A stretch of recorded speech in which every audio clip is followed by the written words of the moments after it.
Ya. Pembahasan kita adalah tentang maghfirah dan afu. Ya, di hari-hari terakhir Ramadan ini, suatu kali Siti Aisyah bertanya kepada Rasulullah, "Ya Rasulullah, engkau 10 hari Ramadan tersisa ini selalu berada di masjid. Tunjukkanlah kepadaku ya Rasulullah, apa doa yang paralu ambo baca." Maka ditunjukkanlah oleh Rasulullah, bacalah Allahumma innaka afuwun tuhibbul afwa fa'fu anni. Itu yang diajarkan oleh Rasulullah kepada istrinya Siti Aisyah.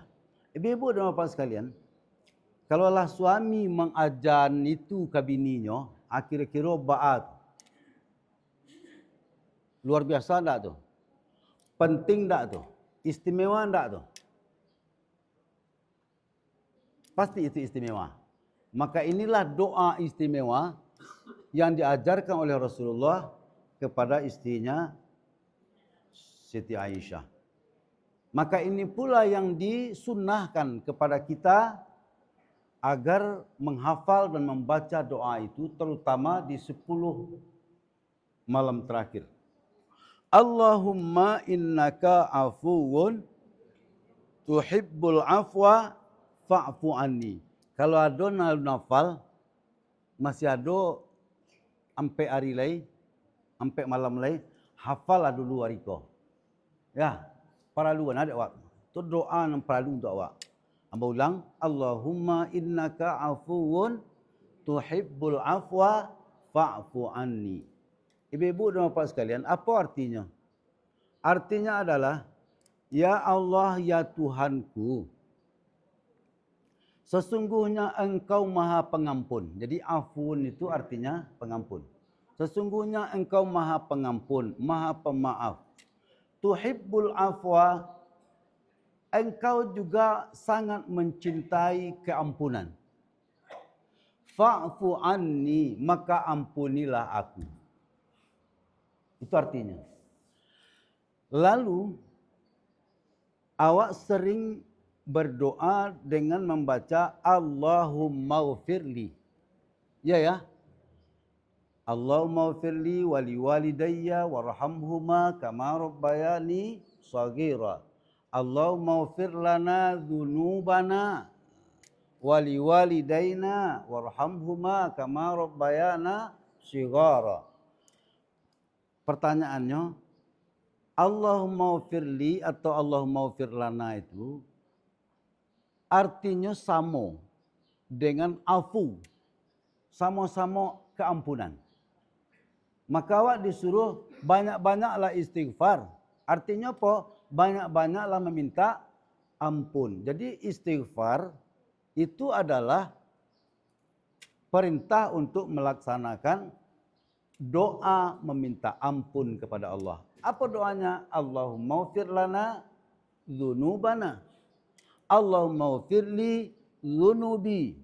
Itu doa untuk meminta ampun. Lalu pertanyaannya, apa beda afuun dengan maghfirah atau keampunan? Di bulan Ramadan kan sering disebut juga dengan bulan maghfirah, bulan keampunan. Ya, apa bedanya? Jadi ibu dan bapak sekalian, kata maghfirah itu berasal dari mighfar. Ya, mau baca sejarahnya. Apa itu mighfar? Mighfar itu, kalau kini kan Iran baparang jo, Amerika jo, Israel. Dia 2 lawan 1 kok. Amerika bakonco nyo ijo Israel, nyo lawan Iran. Baa parangnya kini. Parangnya banyak di udara. Karena yang menembak itu adalah rudal. Ya kan? Maka yang ditembaknya bukan jarak meteran, tapi ribuan kilometer. Dari Iran ke Israel itu lebih 1.600 kilo. kok bisa kalau 1.600 kilo kan tak nampak di mata tu oleh. Tapi kok bisa inyo menembak langsung ke sasaran. Pusat kekuatan militer Israel itu bisa nyo tembakan dari Iran, dari Teheran. Berjamnya menembak. Konon kecepatan rudal itu 1.700 km per jam. Jadi kalau jarak dari Teheran ke Tel Aviv itu 2.600, berarti tidak sampai sejam rudal tu nyetembakan jam 8, itu jam 9 kurang 10 atau jam 9 kurang seperempat, itulah tiba di Tel Aviv. Porak-poranda itu pusat militernya Israel. Atau ke Kuwait, atau ke Qatar. Itu kan serangannya seperti itu. Bisa ditembak jarak jauh. Di masa Rasulullah, perang itu tidak ada di udara. Perangnya di darat. Ia perang basosoh. Sama mengado-adoan. Nah, jualnya tembak badi lu ada waktu itu. Jualnya tembak. Jual anak panah. Nah, karena yang ditembak itu adalah orang, maka orang perlu perlindungan. Nah, kalau kini orang demo-demo, nanya pakai di polisi. Ada tameng kan? Nah, tameng. Seperti tameng itulah, itu mighfar. Jadi di masa Rasulullah, mighfar itu adalah pelindung, perisai besi istilahnya. Itu yang dipakai oleh pasukan Muslim untuk menghadapi musuh. Perlindungan besi gunanya untuk melindungi muka badan dari anak-anak panah. Itu gunanya. Ibu-ibu dan bapak sekalian, mengawak minta ampun itu adalah untuk perlindungan awak juga dari efek-efek dosa. Jadi setiap dosa yang awak lakukan ternyata berefek ke awak langsung. Efeknya dalam bentuk yang macam-macam. Ya, efek dosa terhadap diri awak tu macam-macam. Maka seperti mighfar tadi, awak lindungi diri awak supaya jangan kena anak panah, maka maghfirah, minta ampun, keampunan Allah itu gunanya, fungsinya adalah untuk melindungi awak jangan sampai terkena oleh efek-efek dosa. Itu maghfirah.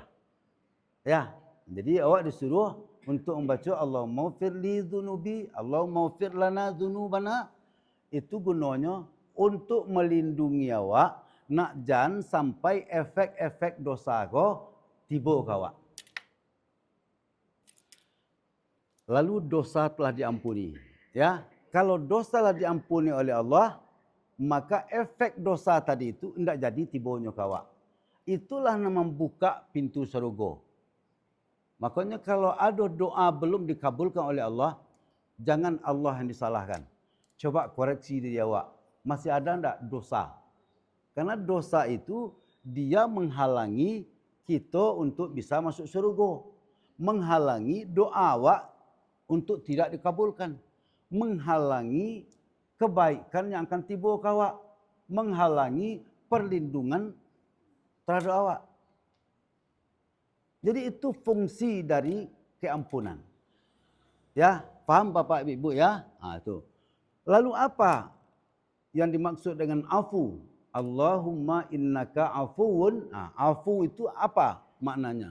Ternyata walaupun artinya sama, keampunan, tetapi dia punya pemahaman yang jauh lebih dalam dari itu. Bahaya jauhnya. Kalau tadi awak minta ampun kepada Allah dengan ucapan Allahumma ufirli, Allahumma ufir lana dan segala macam, diampuni dosa awak, itu awak telah terlindung dari efek dosa. Ya. Tapi dosa itu masih ada. Cuma efeknya yang tidak sampai ke awak lagi. Karena apa? Karena awak telah diampuni oleh Allah Subhanahu Wa Taala. Afu fungsinya seperti orang berjalan di padang pasir. Orang berjalan di padang pasir, trap. Apa yang terjadi? Ada jajak kaki. Ya kan? Ada jajak kaki.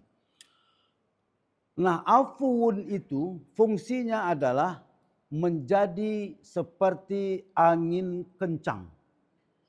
Ada jajak kaki awak, sudah itu tiba angin kencang, maka kasih pasir-pasir tadi itu dia meratakan jajak kaki awak. Sehingga sepertinya jejak kaki itu tidak ada. Itu fungsi afu. Ini menghapus jejak dosa. Kalau tadi dosanya yang diampuni, jejaknya masih ada. Jadi artinya efek dari dosa itu yang dilindungi melalui maghfirah tadi, melalui keampunan Allah. Kalau afu, jejak kaki awak tadi itu dihapus. Jejak dosa tadi itu dihapus. Sehingga jejak dosa lah dihapus, sepertinya selama ini tidak ada apa-apa lagi. Jadi barasih jadinya. Itulah sebabnya kalau kita dapat afuun dari Allah itu, langsung bisa masuk surga. Langsung kita bisa berkomunikasi dengan Allah Subhanahu wa taala. Langsung kita bisa mendapatkan keberkahan, perlindungan, kebaikan dan lain-lain sebagainya. Nah, ini dahsyatnya afuun itu. Maka oleh sebab itu jangan sampai tidak hafal doa Allahumma innaka afuun tuhibbul afwa fa'fu anni. Okey? Tu cik kaji. Masih bisa ibu mendengar apa lain? Masih bisa? Bagi cik lain. Ada 5 komponen di dalam kehidupan awak berbangsa, bernegara ko nan perlu dijaga supaya terjadi keseimbangan di dalam kehidupan berbangsa, bernegara dan bermasyarakat. Apa nan 5 tu? Ini dijelaskan oleh Umar bin Abdul Aziz. Siapa itu Umar bin Abdul Aziz? Umar bin Abdul Aziz itu adalah khalifah ke-8 dalam kekhalifahan Bani Umayyah. Di masa pemerintahan Bani Umayyah ada namanya seorang pemimpin namanya Umar bin Abdul Aziz. Umar bin Abdul Aziz disebut juga sebagai Umar II. Kenapa disebut sebagai Umar II? Karena gaya kepemimpinan, watak dan karakternya mirip dengan Umar bin Khattab. Maka dia disebut juga sebagai Khalifah Kalimo. Disebut juga ya. Dia bukan khalifah itu kan sampai cuman. Tapi begitu hebatnya, dia disebut juga sebagai Khalifah kelima. Ya, namanya Umar bin Abdul Aziz. Dia pernah menjadi gubernur di Mekah, dia pernah menjadi gubernur di Madinah, dia juga pernah menjadi gubernur di Taif. Okey? Apa kerja beliau? 5 komponen kah, yang sangat penting, yang sangat berpengaruh. Pertama, ruhul ummah. Ruhul ummah. Itu tu rohnya umat. Roh umat. Apa yang menjadi roh umat? Ternyata kata Umar bin Abdul Aziz, ruhul ummah al-ulama. Jadi ruh umat itu adalah ulama. Jadi kalau ulama itu baik, dia berjalan dengan jalurnya, maka umat ini akan menjadi tentram, nyaman, tenang. Ulama seharusnya dia menjadi penyejuk. Dia menjadi penyejuk dengan fatwa-fatwanya, dengan dakwah-dakwahnya. Jadi kalau ada ulama yang kemudian bikin gaduh, bikin masalah, ini yang menjadi masalah. Maka umat akan goyang. Ya, ketenangan umat akan terganggu. Oleh karena itu ruhul ummah itu adalah ulama. Inilah yang harus dipegang oleh ulama, fungsinya sebagai warasatul anbiya. Yang kedua, kata Umar bin Abdul Aziz, ruhud daulah. Ruh negara. Daulah itu negara. Siapa ruh negara itu adalah al-umara, pemerintah, penguasa. Nah, kalau umara dan ulama itu dia bisa berjalan menurut yang semestinya, maka umat rakyat akan menjadi nyaman. Nah, yang seharusnya terjadi, ulama bukan mendekat kepada umara, tetapi umara lah yang harus mendekat kepada ulama. Kalau ada ulama yang mendekat ke umara, ya itu pasti ada apanya. Maka di sini timbul kecurigaan kalau sudah banyak upaya-upaya ulama untuk mendekat-dekat kepada umara, pasti ada apanya. Yang seharusnya terjadi gimana? Umara itulah yang harus mendatangi ulama. Karena ulama itu dia menyejukkan, dia memberi petunjuk, dia memberi arah. Nah, itu yang kedua, ruhul ulama, ruhul daulah al-umara. Yang ketiga, ruhul qaryah. Apa ruhul qaryah? Ruh kampung, negari, kampung awak. Kalau di komplek awak, ruhul komplek apa? Kata Umar bin Abdul Aziz adalah masjid. Jadi kalau di suatu kampung, di suatu negari, di satu komplek,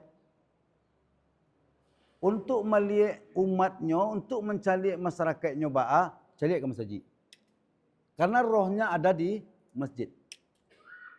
Semakin makmur, semakin imarah, bersemarak masjid itu, pasti jamaahnya, warganya, orang-orang yang santun-santun, yang baik-baik, yang dermawan, yang tidak banyak cerita lah, yang tidak bikin gaduh lah. Tapi kalau masjidnya tidak semarak, berarti di situ masih ada persoalan. Ya, masih ada persoalan. Nah, inilah yang harus dimasuki, bagaimana masjid kita jadikan sebagai rohnya kampung. Di komplek kau itu makanya awak benahi masjid supaya masjid kemudian bagus, jamaahnya pun tenang. Ya, capek-capeklah awak menyelesaikan masjid supaya awak lebih bisa berkonsentrasi kepada kesejahteraan, kemakmuran jamaahnya. Okey, itu yang ketiga. Nang kampe, berpendekan lah banyak cari ke jam. Nang kampe ada namanya ruhul bait. Ruh rumah tangga itu adalah apa? Al-ibadah. Jadi ruh rumah tangga itu ibadah. Coba cari rumah dan penghuninya malih sembayang atau tak sembayang. Cubalah singgah di rumahnya atau menetaplah agak beberapa menit, beberapa jam, pasti ada kegelisahan di batin. Ya nak? Ikut kau tidak perlu tunjuk-tunjuk sia-sia rumah sia. Awak jadi pelajaran saja, jadi ilmu saja awak. Cuba berkunjung, bertamu ke rumah orang yang ibadahnya asal-asalan. Apalagi memang malih beribadah. Malih sembahyang, malih puasa. Ada orang ibu-ibu apa-apa, tanpa alasan yang jelas, mereka tidak puasa. Itu menjadi hal biasa bagi mereka. Tidak puasanya, mengawak. Ya, anak kalau sudah seperti itu, rumah tangganya itu telah rusak. Karena tidak ada ibadah. Jadi rumah tangga itu, rohnya itu ada pada ibadah. Maka warnailah rumah dengan ibadah. Nah, Rasul mengajarkan, zayyinu buyutakum biqiraatil Quran. Hiasilah rumahmu dengan bacaan Al-Quran. Supaya apa? Karena Al-Quran itu adalah, membaca Al-Quran adalah ibadah. Kalau rumah dihiasi dengan bacaan Al-Quran, maka disitulah akan kita peroleh ketenangan. Yang kelima, ruhul ibadah. Tadi ruh rumah tangga itu adalah ibadah. Ruh ibadah itu apa? Ruh ibadah adalah akhlak, budi pekerti, moral. Maka kalau rumah tangga itu dihiasi dengan ibadah yang menjadi ruh rumah tangga, dan ibadah itu ada berbuah, buahnya ada akhlak, maka ruh akhlak itu sesungguhnya adalah apa boleh? Malu. Wah, jadi puncak akhlak itu malu. Orang malu tak sembahyang. Orang malu tak puasa. Orang malu mengeluarkan kata-kata kasar kepada orang tua. Orang malu kalau tidak membayar hutang. Awak malu kalau melakukan perbuatan asusila. Awak malu kalau berduto. Awak malu kalau banyak-banyak lagi. Nah, orang Minang mengecehan, idui kalau tak bermalu, bak kayu lunga pangabe. Inilah filosofi yang sangat luar biasa. Ibu dan bapak amba ulang, ruhul ummah al-ulama, ruhul daulah al-umara, ruhul qaryah masjid, ruhul baiti ibadah, ruhul ibadah akhlak. Kalau tambah ruhul akhlak al-haya malu. Mudah-mudahan kalau ikut jago, insya-Allah mudah-mudahan semua menjaga itu, ulama menjaga wibawanya, umara menjaga wibawanya, pengurus masjid menjaga wibawanya, kepala keluarga menjaga wibawanya dengan ibadah. Ya, orang-orang beribadah menjaga wibawa ibadahnya dengan akhlak. Orang-orang yang berakhlak itu menjaga wibawa akhlaknya dengan rasa malu. Mudah-mudahan kita akan hidup secara berdampingan dengan penuh kenyamanan dan ketenangan. Inilah sesungguhnya yang kita inginkan seperti tertera dalam surat Saba, baldatun thayyibatun wa rabbun ghafur. Demikian saja, terima kasih. Minta maaf. Assalamualaikum warahmatullahi wabarakatuh.